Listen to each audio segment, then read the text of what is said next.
In this week's cover story, St. Louis Park's new mayor, Jake Spano, sat down with Scott Smith and talked a little bit about himself and his role in guiding the future of our city. Well, thanks for taking a few minutes to talk with us today, Mayor. Let's jump right in. Let's talk about yourself, where you come from, your family. What do you do for a living, your hobbies? Let's find a little bit about Jake Spano.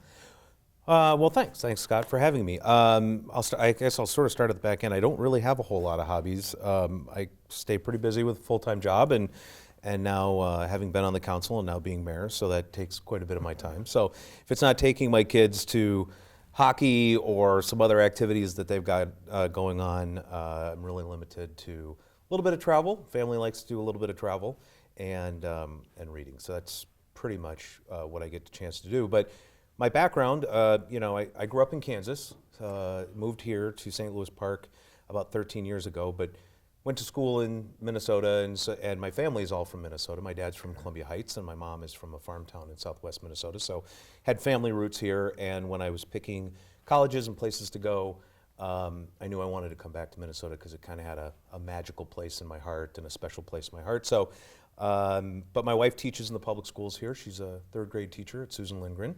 And I've got 2 teenage kids that are in the public schools here, so they keep me busy. And for my day job, I'm Chief of Staff for the Secretary of State, Steve Simon, who used to be one of St. Louis Park's state representatives. Sure. And now he's Secretary of State, so I get to spend my days working with him, which is great. I've just found out much more than I ever knew about. That's right. Very interesting. Jay, what prompted you to run for a public office in the first place? It sounds like you're awfully busy. Yeah, but it's. I guess to be honest with you, Scott, it was. This is sort of the continuation of the last 10 years of my life. About 10 years ago, I was had been working in the private sector my whole life and doing well, but not feeling like I was completely fulfilled, right? And one day, my wife cornered me in the kitchen one morning. Before I was leaving for work, and she said, "You're miserable at your job, and today you're going in and you're going to quit." And I had 2 children, and we just bought a house in St. Louis Park, like about a year earlier, a little more than a year earlier. And I was terrified, but I was also really excited that I had someone who was supporting me in that way, and I did, and sort of took some time off, reevaluated what I wanted to be doing, and really decided that I loved public policy. I loved the idea of getting together and making decisions for sort of a collective good.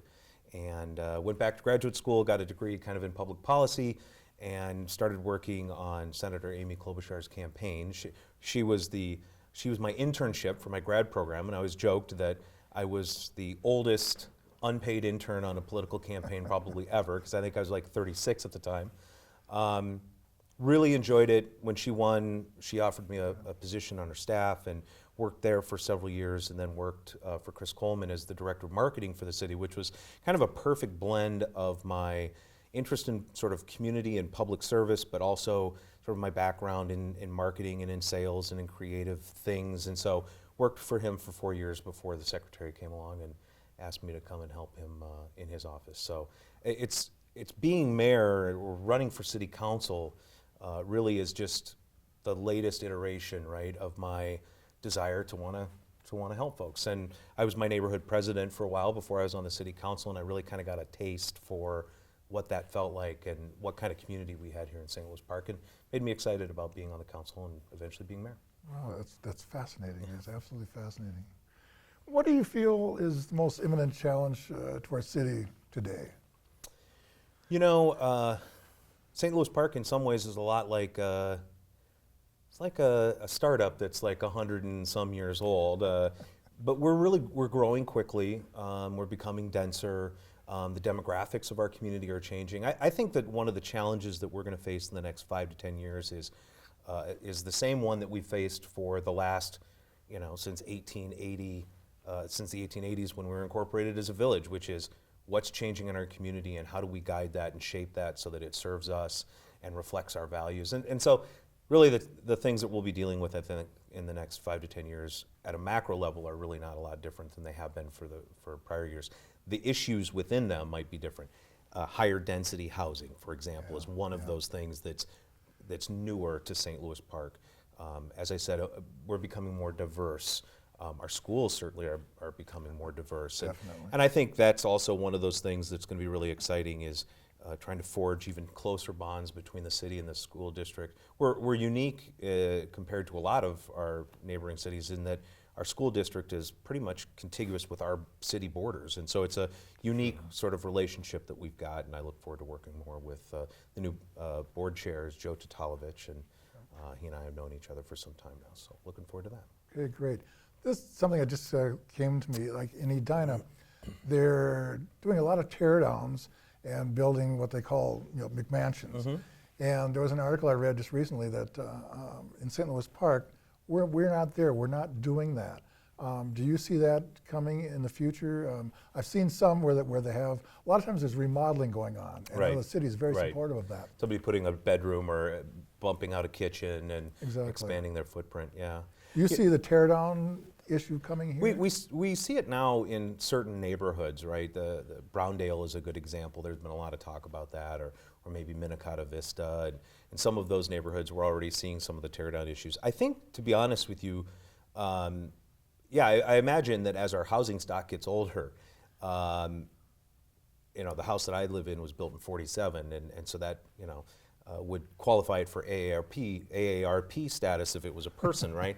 And I think as those houses get older, we're going to see people that are going to say, the amount of work that would have to go into bringing this back up to code and really serving us is not just worth it. So I would expect to see that. I think the difference that we have in St. Louis Park that some other cities don't is we place a high emphasis on the process of that and making sure that the neighbors know what's going on and making sure that the contractor has informed neighbors about what they're doing and when they're doing it and how they're doing it. I think if you look at some neighborhoods and say Highland Park in St. Paul's a good example, they're seeing a lot of teardowns, and that neighborhood is very similar to St. Louis Park in terms of the types of houses and the age of those houses. But I think one of the things we do differently a little bit is more on the process piece so that people understand what's going on and what to expect. And that a contractor knows that if they put a dumpster in front of somebody else's house, they're going to get a phone call from the city and they need to get that in there, get in there and get that out quickly. So I think we handle the process a little bit better, which means we don't get quite as many complaints about that. I think the broader question is sort of what does it mean for the nature of our community? Is it changing the dynamic of St. Louis Park as a city? I think that one of the things we've struggled with in this council and previous councils too is diversity in our housing stock, right? We lose a lot of people to Eden Prairie or Minnetonka or what have you because they can find 4 and 5 bedroom houses there that they can't find here. What we want to do is we want to try and create a community that gives people the option, right? That if they want to stay in St. Louis Park, but they've got a bigger family, that they've got an option to stay, more options to stay here. So we want to cultivate move-up housing. We certainly want to make sure that our housing stock stays strong. That's one of the hallmarks of the city. But yeah, I would imagine we'll continue to see people tearing down houses as they get older, but we're doing a pretty good job and always want to improve on managing that process. Okay, that makes perfect sense. Yeah. So, we're getting short on time. Is there anything else you'd like to add? No, except I'm really, really excited. I'm going to start doing, there's a couple things I'm going to start doing. I'm going to start doing mornings with the mayor, where I'm just going to pick a coffee shop here in St. Louis Park and shoot out on Facebook and some of the city's social media channels and newsletters and what have you. And I'll be there for a couple hours, and if people want to come and talk, they can come and chat with me about anything that's on their mind. One of the things that I've heard from people when I was campaigning and just in being on the council is that sometimes they can be intimidated coming in this room and looking at the desk with all these people. And of course, we all sort of joke about it because, we always sort of imagine ourselves as people in bathrobes like padding around the house at 6 a.m. with a cup of coffee. We don't really think of ourselves in any sort of intimidating way, but understanding that some people aren't comfortable standing in front of a microphone and in front of a TV camera and talking about issues. Just want to make sure that they have options if they want to do that. So I'll be announcing some dates coming up soon, and then we're also changing up the State of the City. Historically, we've always done the State of the City about 7:30 in the morning on a Thursday morning. We're going to move it to the afternoon, 4:30 in the afternoon on February 29th, Leap Day, and we're going to do it at Steel Toe Brewery. So it'll have a very different feel than past ones, but hopefully if folks want to come out and hear what's going on in the city and talk to any of the council members or myself and city staff, they'll get a chance to, a little bit better chance to do that at 4:30 than at 7:30 in the morning. I agree 100%. 4:30 is much more my time. Much more livable, So- that's right. All right, thanks so much for taking the time to talk to us, and we look forward to the next 4 years, Mayor. Well, thank you, Scott, appreciate it.